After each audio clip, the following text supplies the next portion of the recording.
И это один из худших постов, которые я вообще когда-либо видела. Честно, психолог-зайчик как отбивает желание выйти в ремиссию. Это ее детские фотки, когда она на гимнастику ходила. Как ее такого кабана взяли вообще? Она выложила это как что-то милое.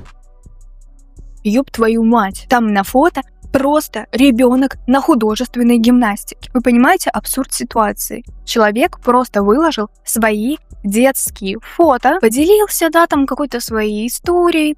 И люди смотрят на фотографии, напоминаю, ребенка, и пишут, как ее такого кабана взяли вообще. И вот эта последняя фраза. Она выложила это как что-то милое. Это и есть что-то милое. Человек выложил свои детские фотографии. От этого поста я не могу себя сдерживать, я зверею. Почему вообще вы смотрите на детские фото человека и оцениваете его фигуру и его внешность? Я реально не могу понять, откуда такая жестокость, что аж люди начинают оскорблять, ребенка.